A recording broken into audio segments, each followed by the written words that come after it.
And so the next thing that I wanted to talk about was the team formerly known as the Edmonton Eskimos have formally launched their team renaming process.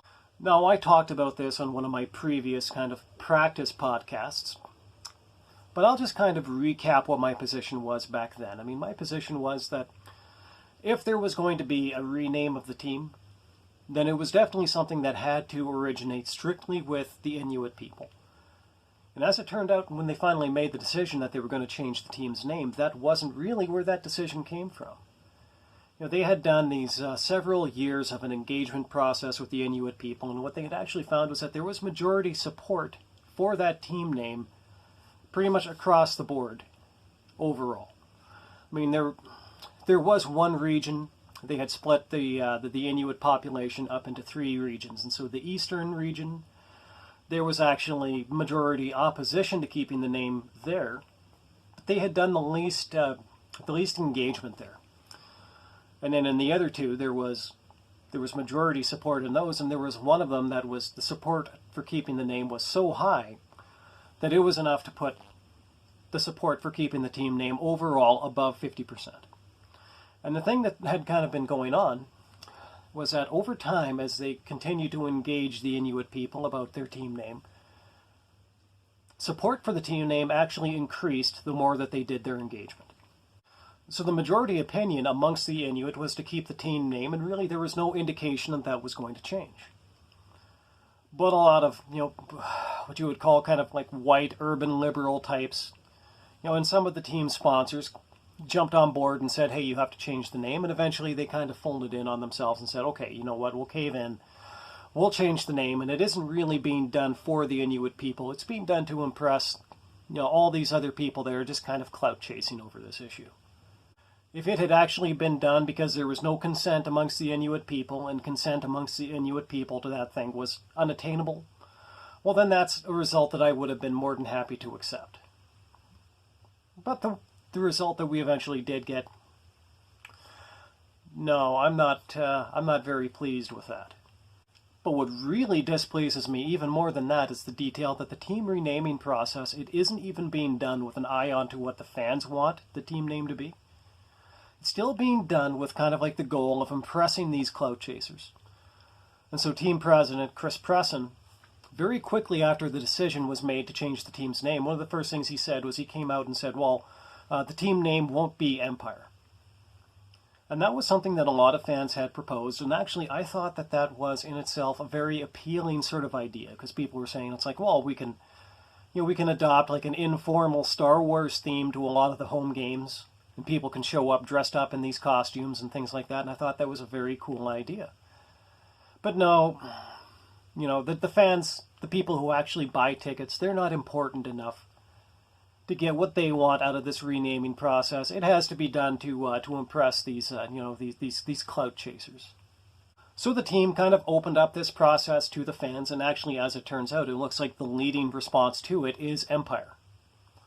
That if the team name is going to be anything other than the Edmonton Eskimos, it really seems like most of the fans do want it to be the Edmonton Empire, which apparently is something that we can't have because we're not important enough. So the team kind of opened up this process to the fans, and actually, as it turns out, it looks like the leading response to it is Empire. That if the team name is going to be anything other than the Edmonton Eskimos, it really seems like most of the fans do want it to be the Edmonton Empire, which apparently is something that we can't have because we're not important enough.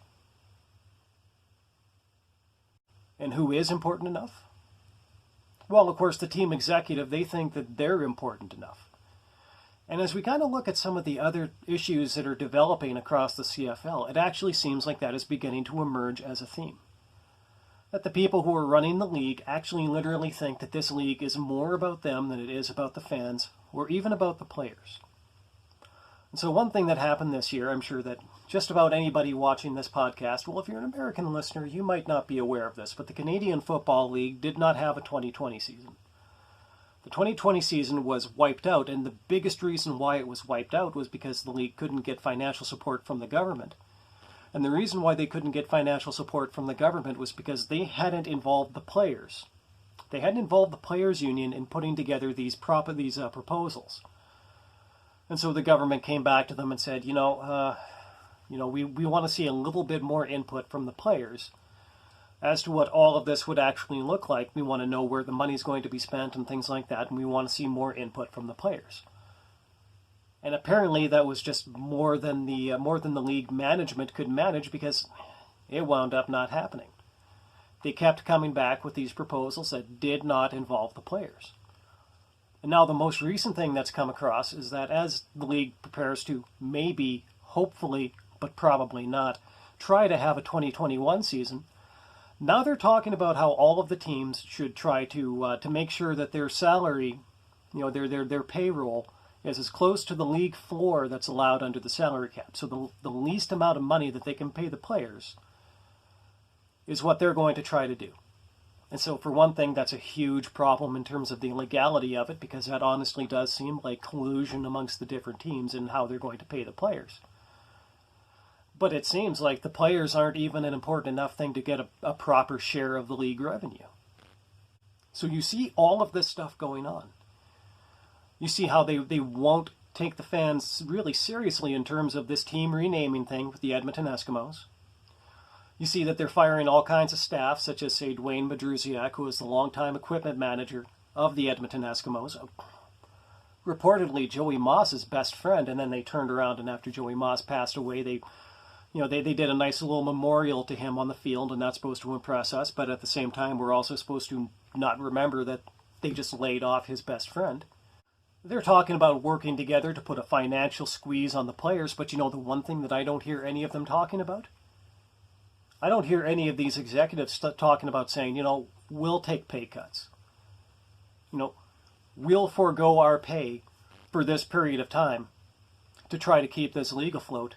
As a matter of fact, as it pertains to the team formerly known as the Edmonton Eskimos, I think that the entire board of directors should have resigned by now. I think at the very least they should have fired their president after he basically came out and said, what the fans want doesn't really matter. But they didn't do that, and he doesn't seem to be going anywhere, and I think that a big feature of that is just this attitude that they seem to have. That they think that this league is not about the fans who fill the stadium, that this league is not even about the players who go out on the field and actually play the games. They think that this league is about them. They think that it's all about them. Now, I love the CFL dearly. I think that it represents some of the best things about this country. I think that it makes this country better in so many ways because of the kind of values that a lot of these players bring with them when they come up from places like Georgia and places like Mississippi, and they bring the best thing about those places and they share them with us. I think that this league makes this country a better place. And I very much want it to succeed. But at this particular point, I can't really ignore the detail that this league obviously has a virus. And it's the management of this league that is the virus. The fish rots from the head, as the proverb says. And I think that we are seeing that with the CFL right now. And I think that unless somebody manages to find some way to compel them to make either some serious changes in their attitude or some serious changes in the personnel that are running this league, I don't think that there's going to be a 2021 season. I don't know if there's going to be a 2022 season after the pandemic is presumably over with. Don't know if there's going to be 2023, 2024, 2025. I don't know if there's ever going to be a CFL season again. And if there isn't, the precise reason why it didn't happen is precisely because of the people running the league. I think that they need to go. And in all honesty, I just don't know how that's going to happen because they don't seem to have the amount of self-awareness necessary to realize that they are the problem. The virus is not the problem. The Edmonton Eskimos team name is not the problem. How much you pay the players is not the problem. The league management is the problem. And in all honesty, I doubt that that's going to happen, but on the off chance that any of them do actually happen to see this podcast, I'm just going to tell you straight up to your face, you know what? I think that with the right management in place, this league can survive, this My Sharona Cyrus schmandemic. But at this point, I am not convinced that this league can survive you. Now, I had already decided all the way back in July that as long as this particular board of directors at the team formerly known as the Edmonton Eskimos remains in place, I'm not going to be spending any money with that organization. I'm not going to be buying tickets. I might not even watch the games on TV. And I definitely will not be cheering for that team for quite a while to come. But as it so happens, at the rate things are going, I think that it might actually be quite a long time before I support the league at all. Before I support any of its teams in any way at all, because I honestly am starting to think that maybe what needs to happen is that this league needs to go down in its current incarnation so that somebody with some perspective can come back and rebuild it out of the ashes. Now, I would like to be wrong about that. As a matter of fact, I hope that I'm wrong about that. But the only people that can show me how I'm wrong about that is the current league executive. And the only way that they can do that is by smartening up, getting down to business, and doing it right for a change.